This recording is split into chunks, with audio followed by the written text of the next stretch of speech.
So there is a question for everybody. Do you consider the church a safe space for mental health support?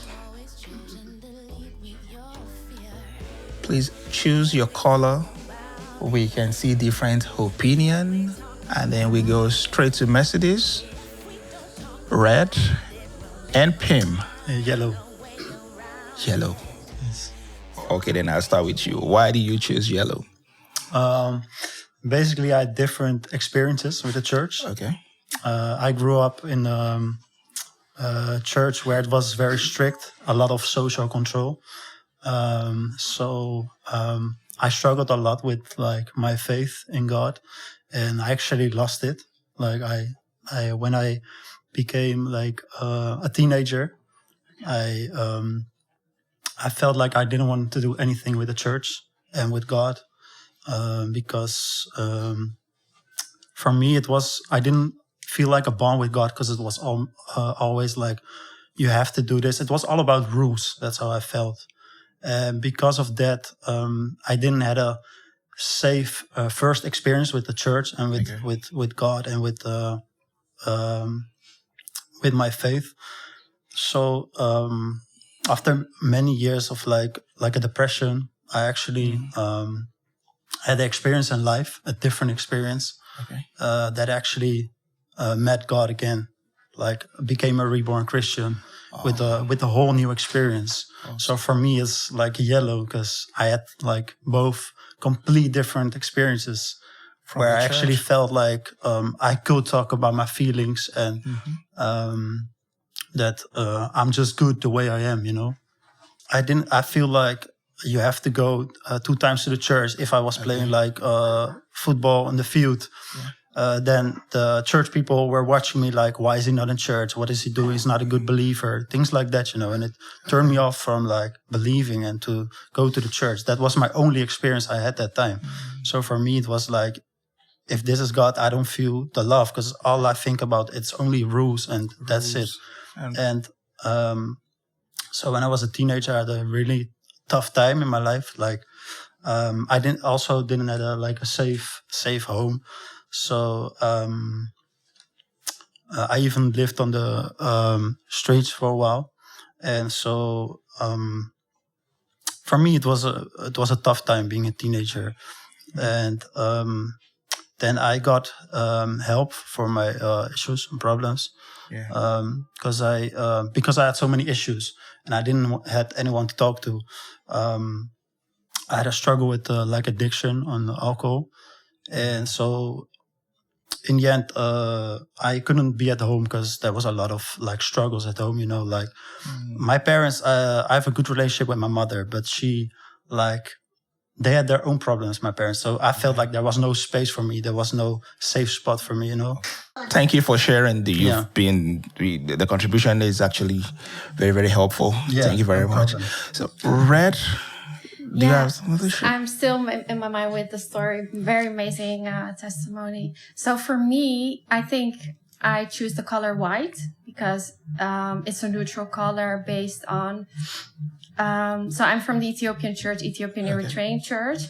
And I believe there is a safe space to speak up if you're going through something. Yeah. But I do believe there should be some kind of improvements. So that's why I choose the color white.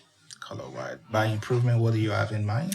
I think creating more safe space.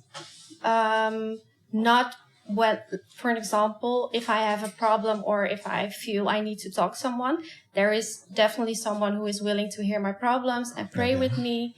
But I don't think we should wait until a problem is coming up. We should prevent things.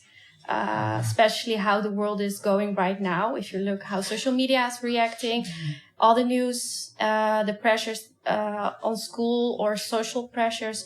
So we should be ahead of things. And I know we cannot be ahead of all of the things, but it's still creating some kind of platform. Yeah, that's a very good feedback. Prevention. So, for instance, as a case study, are there people available to have conversation with? Like based on the relationship that I created within the church. I can say there are people who I can go to, but as a new one in the church, I think that is a challenging part, because when you're new, you don't know a lot of people. Maybe it's harder to go to someone and say, hey, I have a problem, can I talk to you? So there should be more, how do you say it in English? Reclame, like in your face, like how they do it in the corporate world, like the awareness month, the mental health month. They're spamming you with emails. They should do it also in the church. And I think that creates also like a low, it's easier to go, there's something going on and you can go, and that's how I see it. Yeah, but in some churches, pastors are available to have that conversation. Church leaders are available to have such conversations. Have you had any positive experience talking to church leaders, pastors, or someone who have positive experience? Yeah, my personal experience is positive. I do also Sunday school, and if you remember, of course, the COVID period, there was a time that the children were not allowed to go outside, and just creating like a reaction tool. Like I asked the children, hey, kids, we're going through COVID. How do you feel about it? Just asking a simple question. How do you feel about it? Creating a moment to talk about their feelings. Then I saw like reaction. I was so surprised. Like, okay, I didn't know you were thinking about that. We should dive in more, but maybe one-on-one. But so creating a moment, giving attention, I think that's valuable. But in your church, were you able to sustain that innovation? Yes, with Zoom. That's a very good one for the church. Yeah. So, Mercedes, do you want to react to what she just said? Well, thank you for both contributions. Well, from my personal experience, I would say that it's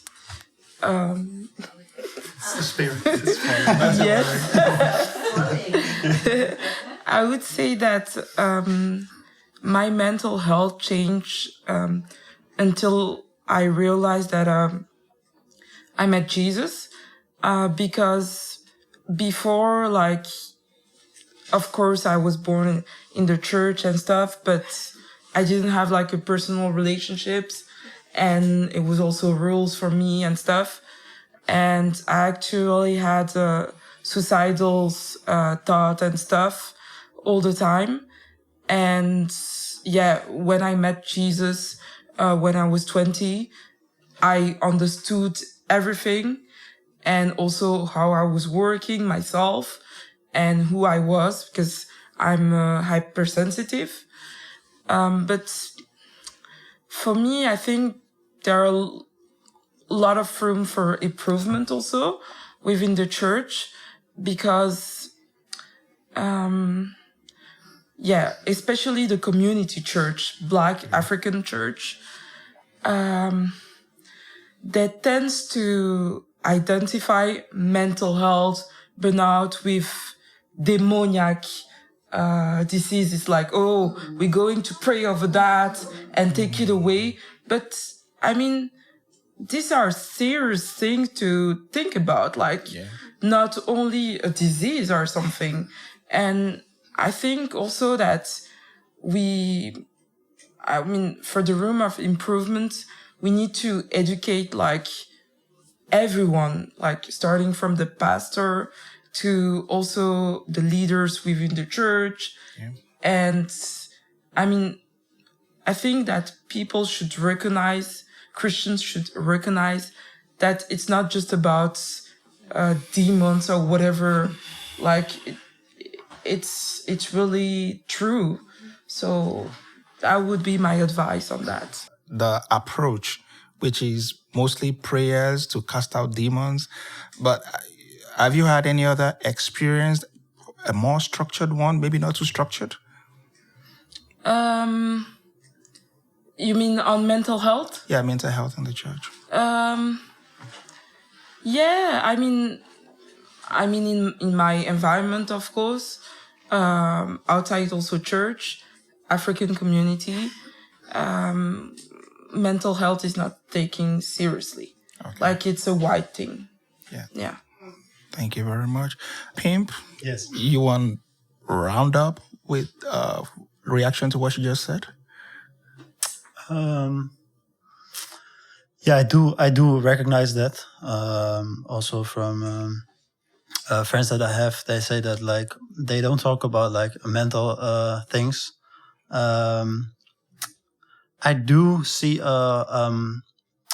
a positive change in like younger people. I think we like the newer generation. We open up more than our parents. I feel like for our parents, it's more like a struggle to like because they haven't been raised like that. So for them, it's more difficult to breach that. Like breach that point, like talking about feelings and stuff.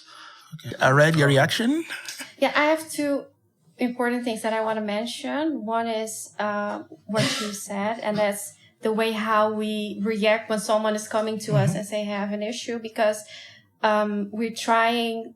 I know within a church, I assume most of the time we're trying to help someone out of love, but we should also be careful the words we're using, because sometimes you're trying to help someone, but at the same time you can make it worse. So what she mentioned, we need to be educated how to help someone. That's very important because you don't want to make it worse. That's one thing that I want to mention. And the second thing is also related to yours, and that's the culture difference. I think you mentioned too. I grew up in an Ethiopian household, but outside I was the Western kid. Inside I'm the Ethiopian kid. So there, it's a struggle. And so being open and being up to date also helps a lot for everyone. Yeah, thank you very much, Red. Thank you very much, Pim and Mercedes. Any final word before we take the next session? I would say like I'm happy to be here to talk about it, and I think this is the first step, and I trust that lots of people from the church can listen to that and make some improvements. Thank you very much. Thank you, Pam, Red, Mercedes. A round of applause for them.